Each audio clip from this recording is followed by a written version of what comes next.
नमस्कार दोस्तों, मैं आज आप लोगों को बताने वाला हूँ बीपीएससी टीआरई 4 के लिए अगर आप तैयारी करें तो वीडियो आपके लिए बहुत ही उपयोगी साबित होने वाला है।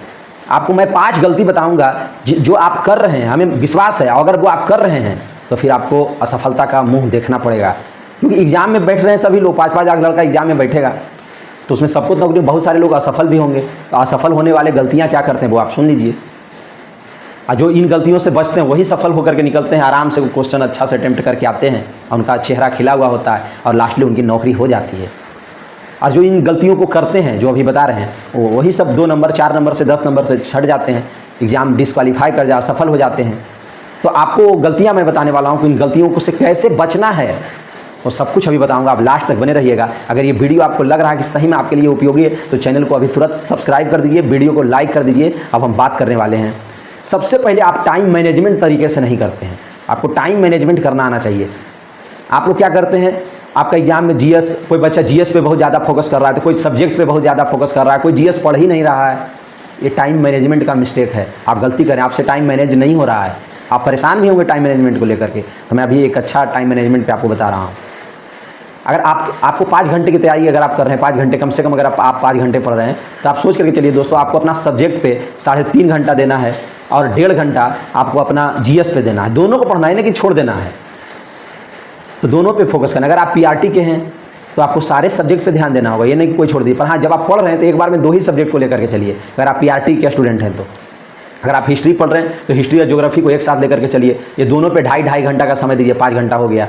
ये ना कि 1-1 घंटा सबको पढ़ रहे हैं तो आप परेशान हो जाए। कोई 2 सब्जेक्ट को आप लेकर के चलिए एक साथ। समझ में आ गया मेरा बात? जब ये दोनों कंप्लीट हो जाए तो आप अगला 2 सब्जेक्ट को उठाइए। तो ये आपका टाइम मैनेजमेंट इस तरीके से करना है। किसी एक को ज़्यादा नहीं पढ़ना है या एक को छोड़ नहीं देना है, सबको थोड़ा थोड़ा लेकर के चलना है। ये टाइम मैनेजमेंट का तरीका मैं आपको बताया हूँ। अब दूसरा आप गलती क्या करते हैं, सिलेबस आप अच्छे से नहीं पढ़ते हैं। जो आपका सिलेबस दिया हुआ है एग्जाम का वो आप अच्छे से नहीं पढ़ते हैं। जब आप सिलेबस ही नहीं पढ़ेंगे, ऐसे ही कुछ भी पढ़ जाएंगे तो आप परेशानी में फंसेंगे कि नहीं। अब देखिए एक उदाहरण लीजिए, सिलेबस में आप क्या गलती कर रहे हैं। अब आपके एग्जाम में जैसे आप इतिहास मान के चलिए, आपके एग्जाम में जो बीपीएससी टीआरई 4 टीचर के लिए जो एग्जाम होता है वो पीआरटी है या टीजीटी पीजीटी या 6 to 8 है। तो इसमें जो हिस्ट्री होता है, हिस्ट्री में आपका आधुनिक भारत का इतिहास पूछता है, मॉडर्न हिस्ट्री पूछता है। और जो बच्चा को ये चीज़ नहीं मालूम है, जो स्टूडेंट को ये बात कि मॉडर्न हिस्ट्री पूछता है, सिलेबस अगर नहीं मालूम है तो वो हिस्ट्री पूरा पढ़ेगा। लूसेंट से पढ़ेगा या किसी टीचर से पढ़ेगा तो पूरा पढ़ने लगेगा। वो प्राचीन भी पढ़ेगा तो मध्यकालीन भी पढ़ेगा, वो विश्व इतिहास भी पढ़ेगा, मॉडर्न भी पढ़ेगा, सब कुछ पढ़ता है। अरे भाई, जब तुम्हारे एग्जाम में सिलेबस में अगर लिखा हुआ है कि आपको बस मॉडर्न इतिहास पढ़ना है तो आप क्यों ये सब पढ़ने जा रहे हैं? आप अपना समय की बर्बादी कर रहे हैं, एनर्जी भी आपका बर्बाद हो रहा है। तो इसीलिए दोस्तों आपको सिलेबस देखना एकदम ज़रूरी है। ऐसे और एग्जाम में आपको हिस्ट्री से पूरा हिस्ट्री पूछता है, पर आपका जो बीपीएससी टीचर वाला एग्जाम है इसमें सिर्फ मॉडर्न हिस्ट्री पूछता है। इसलिए दोस्तों सिलेबस देखना आपको ज़रूरी है। देखिए अभी ये बात पता चला, हम तर्क के साथ आपको समझाए हैं। तो इसलिए आपके एग्जाम में हिस्ट्री अगर पूछता है तो मॉडर्न हिस्ट्री पूछता है, और सिलेबस अगर आप नहीं जानेंगे तो आप सारा कुछ पढ़ेंगे, यही आप गलती करेंगे। तो देखिए गलती है ना, तो इसी तरह से पहले सिलेबस को जानिए, आपका सिलेबस क्या है। और सिलेबस जानने के लिए आप हमारे चैनल को सब्सक्राइब कर लीजिए, वीडियो को लाइक कर लीजिए। आपको ये चैनल बहुत ही उपयोगी साबित होने वाला। आपको सफलता तक हम आपको सब कुछ बताते रहेंगे। और हिंदी तो मैं खुद आपको पढ़ाऊंगा, सब कुछ हिंदी में, और जीएस का भी पेपर मैं आपको पढ़ाऊंगा। धीरे धीरे अब हम तैयारी कर रहे हैं आपको पढ़ाने का। तो अब आगे चलते हैं।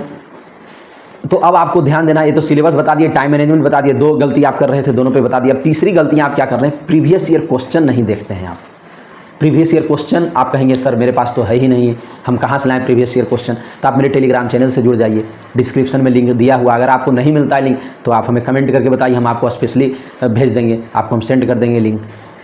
आपको किसी भी तरीके का परेशानी होगा, आपको बहुत सारा किताब, जो घटना चक्र का किताब है, चाहे वो महेश वर्णवाल का किताब है, चाहे वो लूसेंट है, कोई भी किताब की ज़रूरत है, हमारे टेलीग्राम चैनल पे आपको सारा का पीडीएफ मिल जाएगा। बीपीएससी टीआरई 1, 2, 3 तीनों का प्रीवियस ईयर क्वेश्चन हमारे चैनल पे एकदम रखा हुआ है। अगर आपको नहीं मिल रहा आप हमें कमेंट पे कीजिए, हम आपको डायरेक्ट भेज देंगे, कोई समस्या आपको नहीं होगी। और भी कुछ चीज़ें चाहिए तो आप समझ गए। तो प्रीवियस ईयर क्वेश्चन दोस्तों आपको देखना अति आवश्यक है। जब तक आप प्रीवियस ईयर क्वेश्चन नहीं देखेंगे तो आप समझ कैसे पाएंगे कि आपका क्वेश्चन कहाँ से क्या पूछ रहा है।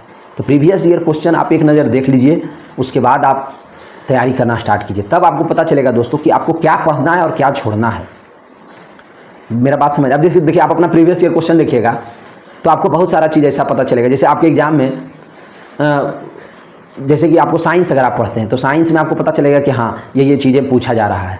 तो आप उन चीज़ों पे थोड़ा ज़्यादा फोकस करेंगे। जब आप पढ़ेंगे विस्तार से, जब थ्योरी पूरा अच्छा से पढ़ेंगे तो आपको पता चल जाएगा।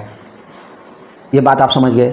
और अगला आप गलती क्या करते हैं, प्रीवियस ईयर क्वेश्चन आपको देखना एकदम जरूरी है, इस पर कोई कोताही नहीं बरतना है। अब बता दिए कहाँ मिलेगा, आंसर की के साथ मेरा टेलीग्राम चैनल पे रखा हुआ है सब ओरिजिनल क्वेश्चन पेपर, आंसर की भी दिया हुआ है। अब आगे चलते हैं। यूट्यूब आप अब क्या करते हैं, आपके सिलेबस में साफ साफ शब्दों में लिखा हुआ कि आपको एनसीईआरटी किताब पढ़ना अति आवश्यक है। आप अगर एनसीईआरटी नहीं पढ़ते हैं तो आप बहुत परेशानी में फंस जाते हैं। तो एनसीईआरटी किताब दोस्तों आपको पढ़ना एकदम ज़रूरी है। आपको बताया था कि एनसीईआरटी आपको पढ़ना किताबों से नहीं है, और कैसे पढ़ना उसके लिए हमारा वीडियो बना हुआ है। आप किसी भी टीचर का बस वीडियो देखिए, एनसीईआरटी किताब का वीडियो देखिए, वहाँ पे टीचर आपको बहुत अच्छे तरीके से गाइड करेंगे। मतलब एनसीईआरटी किताब है ना, उसका वीडियो बना हुआ है, टीचर लोग वीडियो बना करके रखे हैं। बार बार हम सब वीडियो में बात आपको करते हैं एनसीईआरटी कैसे पढ़ना है, आप कैसे पढ़ना विस्तार से आपको हमारा टेलीग्राम चैनल मतलब डिस्क्रिप्शन में लिंक दिया हुआ, आप देख लीजिए कि एनसीईआरटी बुक को कैसे पढ़ना है। पढ़ना नहीं, उसका वीडियो देखना है किसी टीचर के द्वारा, आप पता चल जाएगा। एनसीईआरटी बस 2 सब्जेक्ट के लिए आपको देखना है मुख्य रूप से, सारा सब्जेक्ट पे नहीं। कौन कौन सब्जेक्ट, एक आपको देखना है ज्योग्राफी के लिए और एक साइंस के लिए, बस यही 2 सब्जेक्ट के लिए आपको एनसीईआरटी देखना है। बाकी चीज़ों के लिए एनसीईआरटी आपके लिए बेनिफिशियल होगा पर उतना ज़्यादा, जैसे आप हिस्ट्री के लिए अगर आप एनसीईआरटी देखते हैं तो एनसीईआरटी में सब कुछ दिया हुआ है ना। एनसीईआरटी में जैसे मॉडर्न इतिहास भी है, उसमें एंशिएंट भी है, मिडिएवल भी है, तो आप पूरा देख लेंगे। पर आपके एग्जाम में तो सिर्फ पूछा जा रहा है मॉडर्न, तो इसलिए आप एनसीईआरटी को यहाँ पे ना देखिए। हमारे टेलीग्राम चैनल पे दिया हुआ है लिंक, एक हिस्ट्री का टीचर है डुटेरिया का, आप उनसे पढ़ सकते हैं, या किसी भी टीचर का आप हिस्ट्री के लिए डायरेक्ट आप मॉडर्न हिस्ट्री पढ़ दीजिए। तो इस तरह से मैं आपको बता दिया हूँ कि एनसीईआरटी आपको देखना जरूरी है, बस 2 सब्जेक्ट के लिए, एक ज्योग्राफी के लिए और साइंस के लिए। अब आगे चलते हैं। अब 5वां गलती आप क्या करते हैं, ये 5वां गलती है, टेस्ट सीरीज आप नहीं ज्वाइन करते हैं। आप इसी को कहते हैं प्रैक्टिस सेट, आप प्रैक्टिस सेट नहीं करते हैं। जब तक आप क्वेश्चन का बहुत ज़्यादा प्रैक्टिस नहीं करेंगे, जैसे आप जो चीज़ पढ़ लिए, थ्योरी पूरा पढ़ लिए, या तुरंत अभी से नहीं करना है आपको प्रैक्टिस सेट, अभी करेंगे तो आपको कुछ समझ में नहीं आएगा। आप एक बार पहले सिलेबस कवर कर लीजिए, सिलेबस जब एक बार आप अच्छे से पढ़ देंगे तब प्रैक्टिस सेट की ज़रूरत है। तो प्रैक्टिस सेट ज़्यादा से ज़्यादा लगाइए। आपको अगर कोई किताब आपको मिलता है किसी भी टीचर का, मतलब किसी भी प्रकाशन का, बहुत सारे प्रकाशन का किताब आता है, तो आप उससे प्रैक्टिस सेट कीजिए। नहीं तो बहुत सारा देखिए ऑनलाइन प्लेटफॉर्म भी है बहुत सारा, आप वहाँ से भी प्रैक्टिस सेट लगा सकते हैं। तो ये प्रैक्टिस सेट अभी नहीं आपको करना है, ये कब करना है, प्रैक्टिस कब करना है क्वेश्चन का, ये कब करना है, जब आपका थ्योरी अच्छे से कंप्लीट हो जाए, पूरा सिलेबस कंप्लीट हो जाए, तब आप कीजिए। जैसे आपका हिस्ट्री कंप्लीट हो गया तब आप हिस्ट्री का प्रैक्टिस सेट लगाइए। आपका ज्योग्राफी कंप्लीट हुआ तो ज्योग्राफी का आप देख लीजिए। प्रैक्टिस सेट के लिए सबसे अच्छा किताब है कौन, घटना चक्र का, और आपका बीपीएससी टीआरई 1, 2, 3 का क्वेश्चन बैंक। घटना चक्र का जो बीपीएससी का जो पूर्वावलोकन नाम से जो आता है ना, प्री का, सिविल सर्विस का जो प्री का है, उसमें पूरा क्वेश्चन डाला हुआ है। आपको अगर ये किताब अगर नहीं मिल रहा है, आप हमारे चैनल पर जुड़िए, उसका पीडीएफ हम डाल करके रखे हैं। समझ में आ रहा है। घटना चक्र आपको खरीदना नहीं पड़ेगा, महेश बनवाल खरीदना नहीं पड़ेगा, सब हमारे चैनल पर एकदम पीडीएफ पड़ा हुआ है। अगर आप फिर भी आप खरीदना चाहते हैं तो आप खरीद कर पढ़िए।